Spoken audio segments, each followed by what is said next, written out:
Ça va être long votre truc là. Moi je suis là. Ah, pour le kiss-kiss. Ok, j'ai tout mon temps. Je suis très content d'être là. J'ai toujours écrit et j'aime bien donner mon avis, surtout quand je suis en soirée et sous. J'avais commencé à écrire un petit peu sur Prometheus parce que c'était un film contre lequel j'étais vraiment en colère. Un soir, j'ai parlé avec Slexno qui m'a dit qu'il me suivrait si je finissais ça et il m'a vraiment motivé à continuer. C'est vrai que là, depuis 4 ans maintenant, je pense qu'à ça.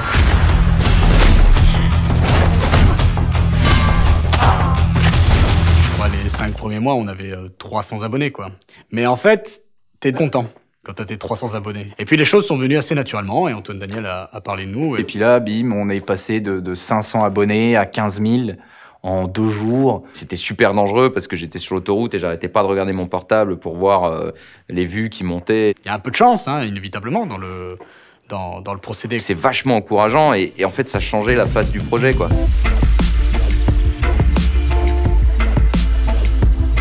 La communauté de Nexus 6, je l'adore. Abonnez-vous. Je me suis rendu compte très vite qu'en fait les retours étaient vraiment très souvent constructifs et très souvent assez pointilleux et justes. On voit que c'est des passionnés de SF, quoi. Et les passionnés de SF, ils sont assez ouverts d'esprit, de manière générale, enfin je pense en tout cas.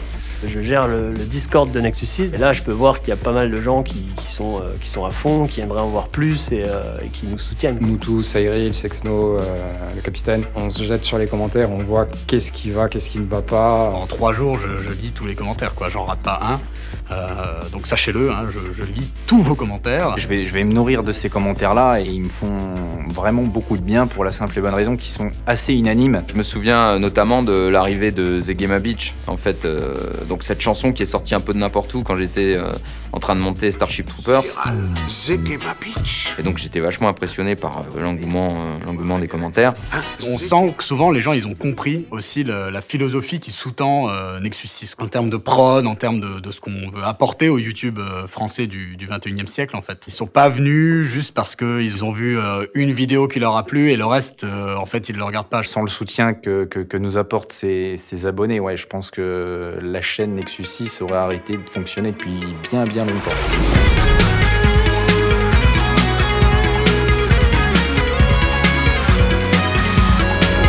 Alors c'est moi qui décide du fond de la chaîne, de ce dont on a parlé. Je vais choisir quelle a été notre histoire, notre aventure, qui va pouvoir peut-être s'impliquer dans telle ou telle œuvre ou telle thématique. Et là, en fonction de est-ce qu'on peut recréer ces aventures ou pas, est-ce que ça va être complexe, est-ce qu'on a le temps en ce moment, est-ce que l'équipe est là, etc. Je me fous devant une page blanche et j'écris. Le capitaine, c'est plutôt le fond et Slexno, la forme. Je viens plutôt du milieu de la télévision, donc j'essaye de croiser ça pour créer quelque chose de vivant, d'organique. Et apporter en fait sa vision en termes de mise en scène, de rythmique. Je me suis entendu assez rapidement avec la réalisation et l'écriture. Cette espèce de côté rétro-pop assumé est quelque chose qui me parle beaucoup. Faire de la fiction et répondre à un sujet de science-fiction, faut que ça colle vraiment. Mais c'est vrai que quand on trouve le petit truc qui fait que ça marche, on reste devant, quoi. C'est un travail à temps plein et à flux tendu. On écrit, on tourne, on monte, on écrit, on tourne, on monte. C'est un bazar complet. Trouver les moyens dont on a besoin pour faire le projet, la figuration, les accessoires, etc.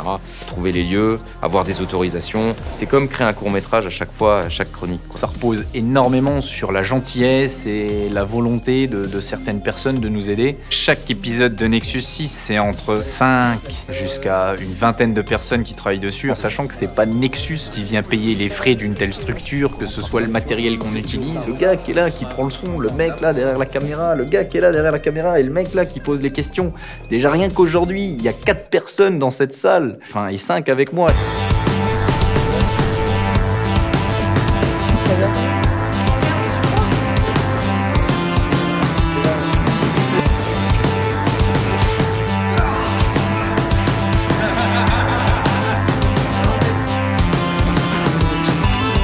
Créer un univers de SF cohérent, ça demande un investissement assez conséquent, quoi. On peut pas aller tourner dans les jungles de Véronadis parce que c'est dangereux, quoi. On va pas se refoutre dans la merde. On peut pas prendre n'importe quel lieu, n'importe quelle pièce et sous prétexte qu'on va faire parler quelqu'un en alien ou lui mettre une chemise bariolée, hop, on est dans l'espace. Ça marche pas comme ça. Si on voit un panneau routier, on sait qu'on est en France. Tout est ultra reconnaissable, tout est ultra chiant en réalité. On peut pas non plus se permettre de tourner dans des lieux où c'est noir, complet, parce qu'un décor, ça fait quand même l'ambiance, quoi. C'est important dans la science-fiction d'avoir de beaux décors, mais il faut le faire avec peu de moyens.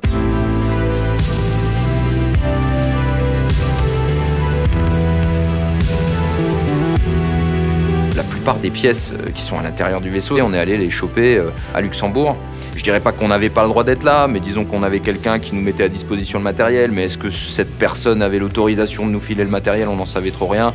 Bon, on a tout pris, on repart vers la France et on s'arrête donc à la douane. Ils posent quelques questions, ils ouvrent un peu la camionnette. Et qu'est-ce que vous allez faire avec tout ça? Et donc le chef d'éco répond, bah c'est pour un projet. On fait un vaisseau spatial pour Nexus. Et avant qu'il termine de dire Nexus 6, le douanier dit: ah oui, Nexus 6, ah oui, c'est génial ce que vous faites, pas de soucis, allez, passez, y a pas, voilà, on a tout fermé, on est passé, voilà. Pour la création du vaisseau, c'était probablement un très grand défi, le plus grand pour Nexus et probablement le plus grand pour moi. Un vaisseau spatial se déplaçant dans l'espace n'aura pas d'entrée de lumière naturelle, donc ça veut dire que toutes les lumières doivent être intégrées au décor. Le décor étant lui-même un caisson de chantier avec un espace restreint, c'est pas un studio dans lequel on pourra jouer avec du recul et avec du matériel traditionnel. Donc on a dû intégrer toutes ces lumières-là et à la fois les animer pour donner vie à différents moments du vaisseau, l'accélération, le vol stationnaire, l'arrêt, l'atterrissage, ou parfois la vitesse supersonique, ou même les moments d'alerte. Une agression, niveau -2. Voltaire! Une image avec un vrai décor, un vrai paysage, c'est beaucoup plus organique, on peut évoluer dedans. Je me souviens que plein de gens disaient: oh mais vous avez fait un fond vert, mais avec 2 manettes devant. Non, on a tout fait, quoi. On peut être flou, on peut être net, on peut se rapprocher, on peut toucher les murs, on peut taper dessus, on peut tout casser si on veut.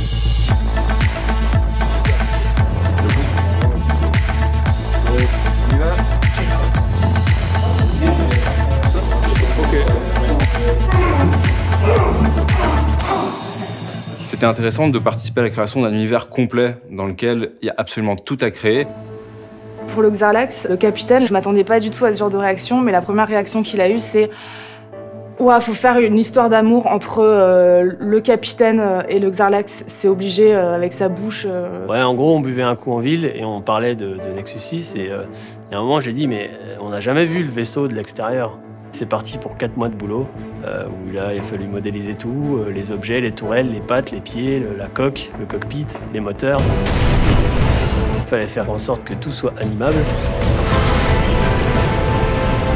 Voir tous ces gens se décarcasser pour un truc qui est sorti juste de base de ta tête, quoi, c'est quand même hyper agréable. Vu la confiance accordée dans les techniciens, on a tous l'occasion de mettre un petit peu à l'essai et à l'épreuve nos goûts personnels.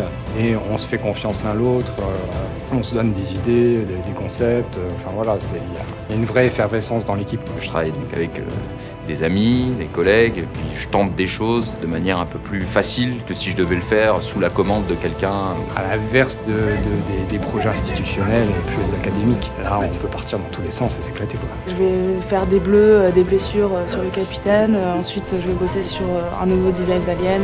Et j'ai une espèce de carte blanche, je travaille sur le Xarlax. C'est la première fois où je peux expérimenter des choses qui bougent, aller un peu vers l'animatronique. Et ça, c'est des choses, moi, j'ose pas le faire pour un autre projet, mais avec eux, c'est possible. Si demain, il me dit je veux de la téléportation de quelqu'un, bah, je fais ce que je veux, quoi. Je le téléporte de la manière que je veux. Et après, Thomas, il fait le son qu'il veut, et tout colle, et c'est parfait, quoi. On a tous notre petite patte.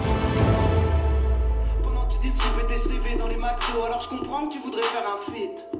Mais moi, je voudrais un Big Mac et une grande frite. Les anecdotes les plus fréquentes, c'est quand même quand le capitaine vient me voir 3 jours avant un tournage et me dit « Ouais, Lucie, écoute, là, on a vraiment besoin d'un alien, mais alors surtout, ne t'embête pas, te fais pas chier, fais un truc hyper simple. » Et en fait, bah, c'est juste pas possible. On a des limitations de timing souvent, où voilà, parfois c'est compliqué de faire un truc de ouf en peu de temps. Pour la première apparition du vaisseau, il y avait un plan drone avec le vaisseau qui devait décoller.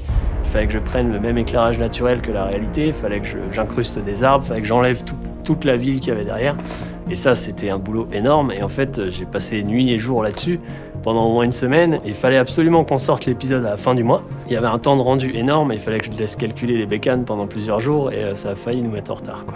C'est vrai qu'on passe tous beaucoup de temps sur ce projet, on y met beaucoup de cœur. Moi, je passe des heures à travailler sur des choses et moi, je sais que j'aimerais bien faire que ça, si c'était possible. Mais là, ça l'est pas. Et par exemple, dans mon métier, tous les matériaux sont extrêmement chers. Je sais que tout n'est pas possible du coup encore aujourd'hui. Je suis toute seule la plupart du temps. Donc tout est plus long aussi à réaliser. Donc moi, il faut que je me bloque plus de temps.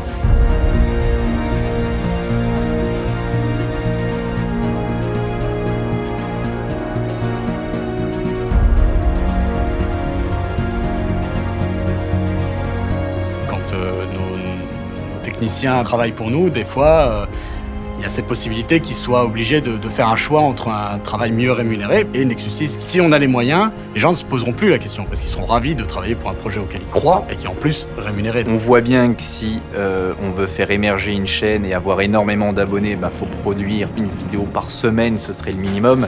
Mais ça veut dire que on fait du podcast assez banal et voilà, et on produit, la chaîne elle progresse. Nous avons fait un choix totalement différent et déjà rien que pour ça, on sent que c'est déjà beaucoup plus compliqué de faire connaître et de faire évoluer le nombre d'abonnés de la chaîne. Si on comptait juste sur l'économie du web pour rémunérer les gens sur Nexus 6, c'est impossible. C'est impossible. C'est vrai que le modèle, il favorise pas les productions telles que la nôtre, qui demandent une équipe, qui demandent beaucoup de moyens, quoi. Là, c'est Hollywood. Merci. Tu parles. Je parlais au CNC. Ah, bonjour, le CNC. Merci beaucoup. Merci. Il y a quelques progrès, il y a notamment cette nouvelle aide du CNC Talent, et qui a fait beaucoup de bien à la chaîne. Grâce au soutien de cet organisme national, on peut, nous, faire un travail à une échelle plus locale. Il faut réussir à convaincre aussi les abonnés de la chaîne qu'ils ont un réel impact sur le programme et que nous pouvons faire des choses d'une grande qualité tout en étant sur le web. L'avenir de la chaîne, pour moi, passe par le fait de faire de moins en moins de compromis encore. Parce qu'au final, la crédibilité et l'entièreté de l'univers tient dans le fait qu'on puisse s'exprimer à 100%. J'aimerais bien un film sur l'univers de Nexus 6 avec les aventures du capitaine et son équipage, avec un vaisseau qui décolle et qui atterrit, qui se crache. On n'est jamais tombé sur des gros croiseurs Xarlax, donc pour le moment on s'en sort, mais c'est vrai que quelques torpilles à photons supplémentaires, quelques phasers, ça pourrait être pas mal. À terme, on a vraiment envie de pouvoir s'y investir plus et plus tôt, et aussi plus de moyens techniques pour pouvoir faire de grands extérieurs, des mouvements de caméra. D'avoir peut-être un court-métrage qui s'adresse vraiment à la vie de Cyril. C'est un univers qui ouvre le champ des possibles. Moi-même, je peux être à la fois tueur à gages et producteur. Xarlax, ils sont là! Et visiblement, ça choque personne. J'aimerais bien parler d'art, inspiré de la science-fiction. Pourquoi pas de musique? Une pièce de théâtre un jour, s'il y a une pièce de théâtre de science-fiction, ça pourrait être passionnant. Pourquoi pas une web-série, tout est imaginable, puisqu'on a quand même pas mal de corps de métier. Là, le Xarlax, il y a les bras, il y a la tête, mais j'aimerais bien faire son corps un jour. Et j'ai envie de faire des aliens. J'ai plein de designs qui me viennent en tête. J'ai envie de pouvoir les proposer à l'équipe. En avant!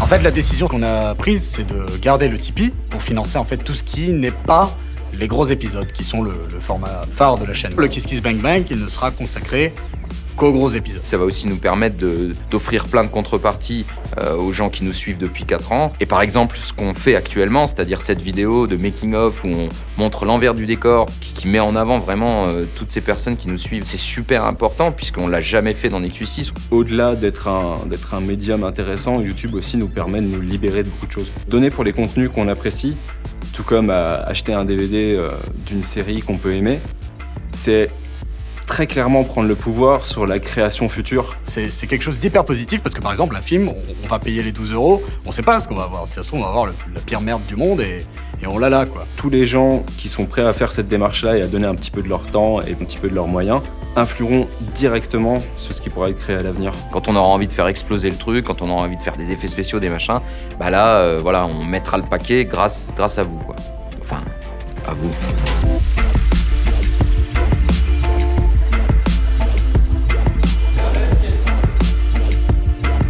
C'est vraiment ça l'objectif pour 2019. Faire le plus de gros épisodes, c'est faire de la qualité, c'est faire en sorte que les gens ils soient ravis de nous avoir aidés.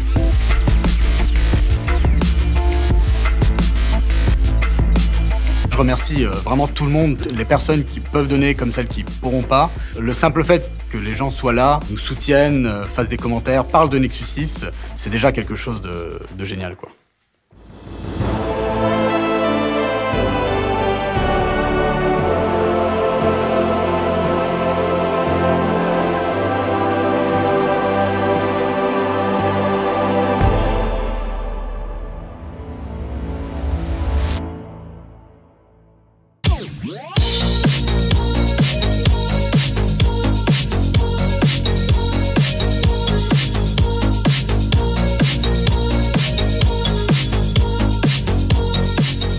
Bon ben voilà, c'est fini. Merci. T'as pas un peu de thune là sur toi? Je ne suis que journaliste. T'as quoi sur toi? En tout cas, je suis vraiment ravie de vous voir en vrai parce que j'avais juste la description du capitaine. Et il vous a dit quoi? Il me parlait d'un vagin avec des dents, une espèce de poulpe mutant un peu dégueulasse. C'est à peu près ça, mais je dirais plutôt pieuvre mutante. Par contre, si je peux me permettre, ça fait chier que vous soyez bleu-vert. Ah bah super, bravo le racisme. Non mais je dis pas ça pour ça, mais je veux dire pour l'incrustation, moi j'ai pas de fond rose quoi. Mais ça c'est ton problème. Je t'emmerde.